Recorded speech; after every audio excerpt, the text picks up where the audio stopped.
All right. We are live again. This is our Monday, 7 p.m. live. First of all, I want to thank everyone for joining us again. This has been a great series that we've been working on.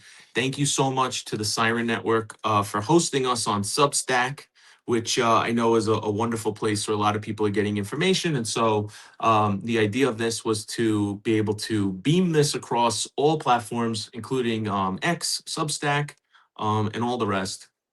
I just really appreciate you guys. It's been steadily growing, and it's a lot of fun to be able to speak with you about some of the things that are happening in the news. So I'll just jump to it. Today, a very interesting thing happened in Egypt. Donald Trump was standing by his podium and completely oblivious to the microphone that was on, turns around and starts speaking with the president of Indonesia. And the president of Indonesia very, very curiously says, "Can I meet with Eric Trump?" Now, and then he mentions Don Jr. Now, that is really interesting, primarily because those two sons of Donald Trump are not government employees. They don't work in the White House. They have really no business being in the Indonesian president's mouth during an official business meeting. Um, Really interesting that that was caught. And we made sure to blast it all over the place. Kudos and credit goes to the best Aaron Rupar, who clipped it live when it happened. But really goes to show that there is a lot of material there when it comes to Donald Trump's corruption. It's almost like there's more than we could count. Um, but unbelievable. What do you think? First of all, I'm Joe from Cold Act. This is Cosima from Cold Hello. Activism. Hi, everybody. So no, completely interesting. It also reminds me about Jared and Ivanka being in Israel this past weekend. They were there for peace talks, and it's been made clear that they've sort of been a part of this whole peace talk and process that's been happening. And they're not working for the White House. They're not government employees, and yet we have other world leaders asking to talk to them. And we have Jared and Ivanka showing up publicly speaking. And you wonder why they're there. And we know why they're there. I mean, even Trump said that he would love Yeah, we really know to why turn Gaza into the Riviera Trump, and I'm sure that's something Jared Kushner and Ivanka would love to help him with. But they talked about it. They talked about having to destroy part of the land there before they rebuild on it. They talked about it last year. So it's not ironic. It kind of makes sense how it happened, but a lot of the land by the water has been destroyed, and then you have Jared and Ivanka showing up, and you kind of just wonder, like, what plans do they have? What's going to be built there? If anything's going to be built there. But it's definitely strange that they're showing up there for peace talks during following the peace talks before Trump landed. So Absolutely. And you have people calling for, life-saving aid to be rushed into Gaza. And of course, Donald Trump is spending his time talking about real property opportunities rather than aid. So that's just where we are as a country right now. But um, just to catch you up to speed, that there's been a lot of talk about the shutdown. We were at the Capitol the other day. We got to meet with a few senators and House members and discuss it with them. What was your impression of the meeting with Patty Murray, who spoke a lot about who's suffering the most? First of all, I love Senator Murray. I think she had a lot of really good things to say. And we talked about the premiums going up and how the premiums for insurance are primarily going to affect people in red states and not necessarily blue ones. So basically, everybody who is a MAGA or a Republican or who voted for a Republican didn't necessarily realize that their premiums were going to be the ones increasing, and they're the middle class. They're the ones who are probably going to be affected the most. So it's just super unfortunate. And Senator Murray shared some numbers with us. She talked about West Virginia with an increase of 387% in the premiums going up. We had Wyoming with 382% going up. Alaska, 346% going up. Tennessee with 320% going up, and Mississippi with 314% going up. That's huge. And that's a lot on the typical American middle class family that's working, right? That's going to be, it's going to be hard, in addition to groceries going up, electronics going up, and everything else that the tariffs are affecting. Right now they have to pay more for health insurance, and that's going to affect medication. It's going to affect doctor's visits. It's going to affect hospitals. It's going to affect so many things. And like the fuck's being done now? It's nothing. And, I think that was really kind of sad and pathetic, right? That Trump's own voters are getting shafted the most. And then, of course, it's because there's the ACA subsidies, Yep. which keep our premiums low, and anyone involved in getting their health care through the Affordable Care Act have lower premiums because Congress has these subsidies. They're set to expire, and Republicans want them gone. Very, very they want a clean CRT, a clean CR, which is basically the funding bill that would basically allow the ACA to lapse. And Republicans said, hell no. Excuse me, Democrats said, hell no. They wanted the subsidies to continue for this very reason. And there's something to be said about Democrats are fighting for healthcare, not just for Democrats. They're fighting for healthcare for Republicans too. Meanwhile, they're fighting, even harder for Trump's voters. I mean, Democrats, Republicans, like, we're all Americans, right? So like Democrats are fighting for all Americans while Republicans are just fighting for Republicans. And it becomes more and more clear every day that this becomes an issue. Absolutely. And the government's still closed. We just spoke with Rep-elect Adelita Grijalva. I'm really excited to get that interview up. And, she's ready. She is ready to become a congresswoman. And Mike Johnson is doing everything he can to slow walk her her swearing in. And it's really, really horrible. And there's like huge implications. Like, not only is he blocking the discharge petition for Epstein, but Rep-elect Grijalva's district is also in monsoon areas. Yeah. And like there's real reason why you need representation in Arizona 7th, in Washington. And really he's kind of threatening people's lives by not having representation, because having her in would allow her, for example, to contact FEMA if there was an emergency. So like there's really no reason why she is held up. There's precedent where, of course, if she was a Republican, they would have put her in immediately. Well, But they now were in Republicans earlier this year in April, right? After their special elections, it was like, I think 24 hours later for each of those two people, they got sworn in with no problem. And here it's been 2 weeks and they're not swearing her in. And I'm wondering, obviously she's going to be the 218th vote to release the Epstein files, right?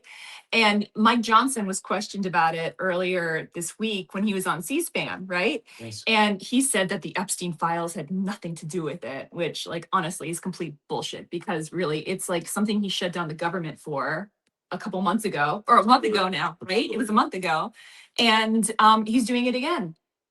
He doesn't want them to come out, and he's going to do everything in his power to stay on Trump's good side for whatever reason. And I think there's more to it. Like, you look at the 4 cities that Donald Trump has. So we have, first of all, I was going to say Rep. Grijalva's district is being underrepresented. It also happens to be a 2-to-1 Hispanic district. Yes. It's one of the most diverse districts in our country. Of course, that is the one that gets slow walked and she's not sworn in.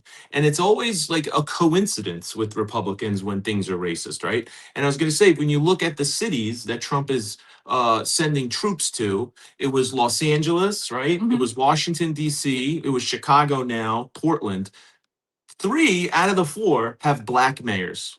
Los Angeles is a black woman, D.C. is a black woman, Chicago is a black man. Why is Donald Trump sending American troops into every city that has a black mayor? Oh, and Tennessee as well. Oh, yeah. We know the reason.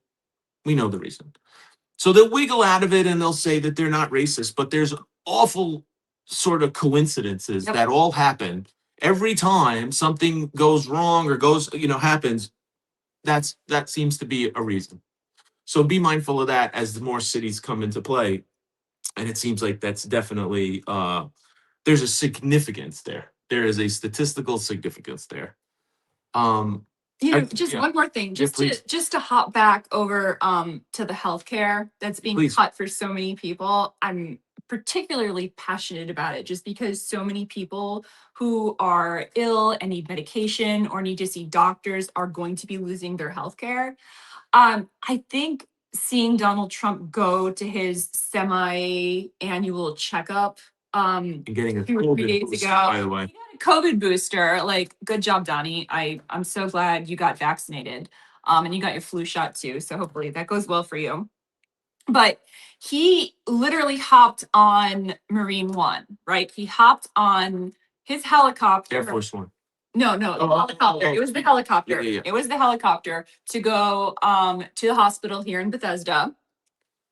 And he got the best care. God knows what other tests he got that weren't disclosed to us, because during his routine medical treatment that he could have like in the White House, they could do regular tests there. He could get blood tests there, he could get checkups there. But when you're going to the actual facility at the hospital, they can do things they can't do in the White House, right? They can do CAT scans, they can do other treatments that he might need that they can't do in the White House. So he basically hopped on his personal helicopter, went to the hospital, got boosted with his shots, right? Had whatever other treatments he needed to do, and then hopped back on his helicopter and went back home, right? Now imagine all the other Americans, right, who are living in red states or blue states for that matter, who are going to have their health care ripped away from them and their premiums skyrocket and not afford the health care that they deserve, right? Like, you have to be like a real goddamn piece of shit to do that, right? You are getting the best treatment, and you should want that for every single American that is living in the United States too. And you are ripping that apart from Americans. It's fucked up. It's really fucked up. Here. I agree with you 100%. And, part of the thing that we're trying to do in talking about this issue was also give you enough information to be able to talk to your family and friends, and please do, about why the ACA subsidies are so important. And like, for example, we already talked about this hypocrisy of Donald Trump and healthcare, right? But now a lot of people that I hear them, MAGA people, say it's not going to affect me, right? It doesn't. I don't have the Affordable Care Act. I have health insurance through my job. This is not going to affect. And you know what? Knock on wood. Like, I really hope that's true for you. But it's not going to be, because what we're finding out, and this is true. So I really would appreciate it if you tell your MAGA family this when you talk to them. Why does it matter? The ACA subsidies will drive down premiums, right? If they don't, let's say the ACA subsidy goes away and premiums skyrocket, we are going to see millions of people in America not be able to afford insurance. They're going to fall off the rolls. And we know what happens because before the ACA, we have a whole bunch of data about people not being on not having insurance. Yeah. They go to the emergency room during an emergency and they don't have insurance, and they have a massive surgery to live. Every hospital in the United States is going to serve them.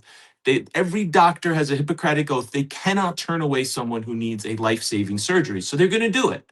And it's going to be an astronomical cost that that person can't afford. And then what happens? Who covers that cost? The American people cover that cost. The hospitals cover the costs. And what ends up happening? Hospitals all over America that are already in danger of closing get even more close to closing, and then you start seeing the closings. And what that means is people who live in rural areas have usually one hospital within an hour. When those hospitals close because of this, you're going to see an extra hour to 2 hours to get to the hospital. People are going to die because you'll have someone on a couch, they'll have a heart attack, call an ambulance. The ambulance is to come from 2 hours away, pick them up and go there. There are some ambulances that operate from hubs in between the hospitals. When the hospital closes, the ambulance loses its work. You're going to see ambulance centers close. So there's even less ambulances to pick you up. And that isn't even to talk about the fact that medicine is just continually going up. There's no solution, and Republicans don't even care. They just want to kill Obamacare, kill the subsidies, and their answer is, let whatever happens happen. And that's the way they think. That's the way they think. We hear it from their language all the time. Dr. Oz, right, when he was like, send the kids. Only 1 or 2% of kids are going to die. They don't have the capacity, Republican lawmakers, to have a bit of compassion about the people that they represent. So we need to have that empathy and compassion for them. And let's build this damn case. Please call your representative, especially if you live in a red district. Call your representative and tell them it is absolutely imperative to continue the ACA subsidies. And, there's that saying, a hill to die on. I am very proud of Democrats right now because this is a hill to live on. Yeah. We should live on this hill. It is about damn time we are fighting for something that makes sense. Lower healthcare premiums. Healthcare is a human right, I feel.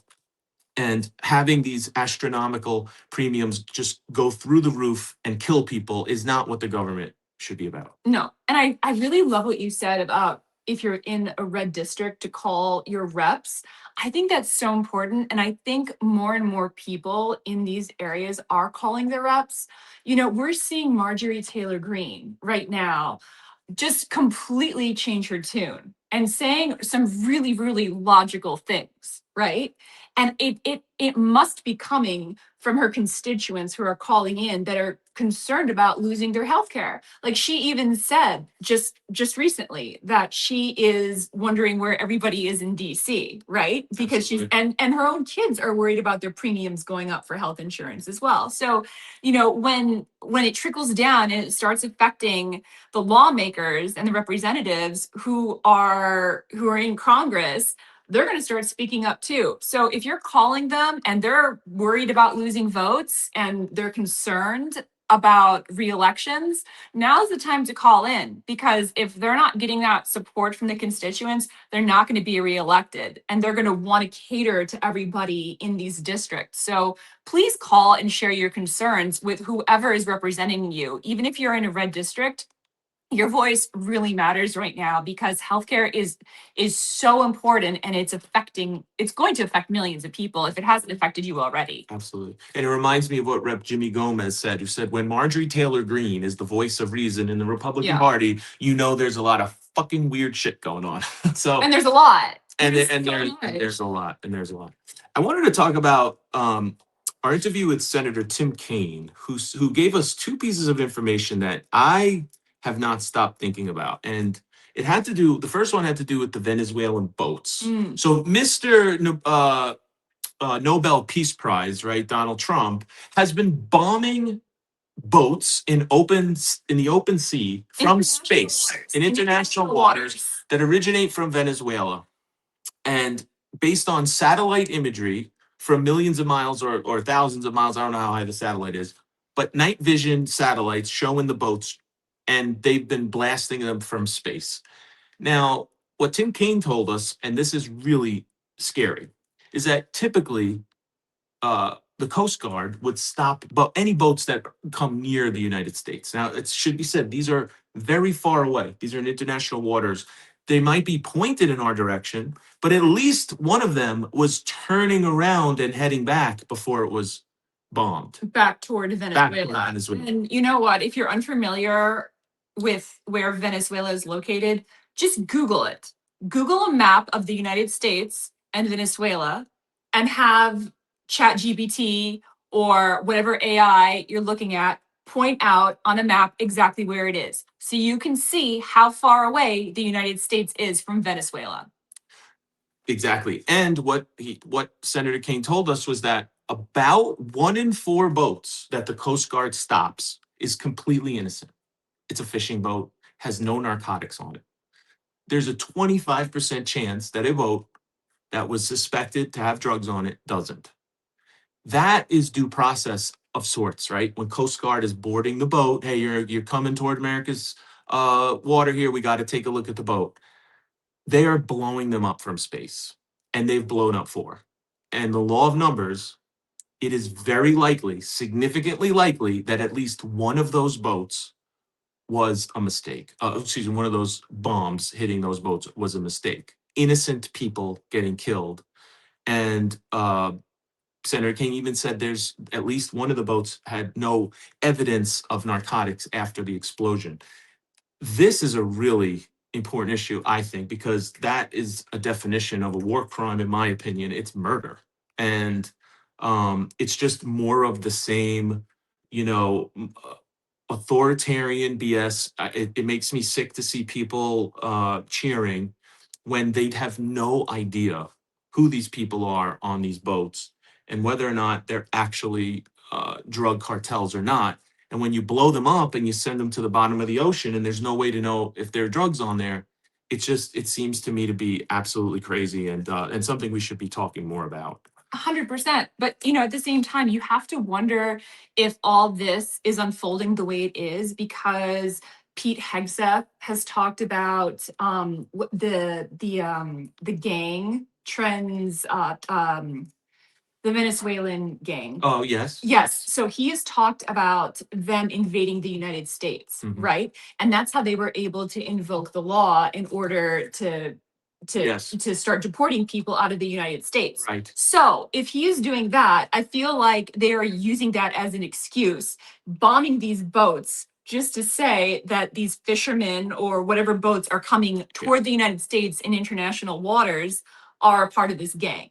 And think you cannot tell if someone is in a gang from a satellite imagery from thousands and thousands of miles up. When we have a Coast Guard, Yeah. and it was their job to interdict boats that are coming toward the United States, this is just another example of disgusting overreach and it's murder. And I think that it's likely that they're innocent people are getting killed.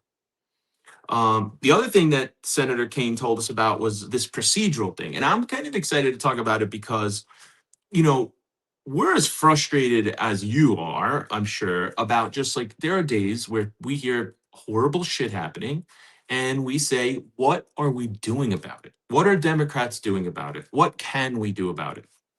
And I was really happy to see this thing pass in the Senate. And what it was a war powers resolution that removed the Iraq war authorization. And you might say, well, that was a long time ago, the Iraq war. Why do we care? It's because when these war authorizations just kind of linger, Mhm. a president of the United States can wake it back up and use it to start a new war in the Middle East. And this was a glaring loophole that a lot of Democrats, including Senator Tim Kaine, had noticed and feared that Donald Trump or really any president later could use this particular authorization and start a war. And so Congress took it back. And it's the first time in history that Congress took back an authorization for a war. And it was just something that really needed to happen. And to me, that's oversight. There are procedural things that the House can do when we get the majority. But there are also procedural things that the Senate can do that are even bipartisan that place some oversight restrictions on Donald Trump for doing this heinous shit. Like, for example, there could be a war powers, and that's another bill right now that's surfacing around the Senate. So far, only 2 Republicans indicated that they'd sign it, and that is to stop Donald Trump from bombing Venezuelan boats from space without due process and without knowing who he's bombing. But we need more of that, I think, in the Senate especially. I agree. Um, it's just it's been a crazy couple of weeks. I think I just wanted to end really by saying thank you very much for joining us. And I'm always curious about feedback, especially if we're going to meet more representatives and senators. I'd love to know what questions you would love us to ask. And just keep us posted, please. We always try to keep this a dialogue. We read really almost every comment. We're cross-platform, so please join us. We're on X. We're on Facebook in a big way. Cosima is our resident Facebook editor in chief. She's doing awesome with her infographic memes. We're also on Instagram, but we do read our comments. We try to engage as much as possible. We'll quote retweet. We'll retweet as much as possible. We want it to be a community. And thank you so much for always joining us. Really appreciate you so much. And we're going to try to keep this going on Mondays. But thank you so much. Have a great night. Thank you.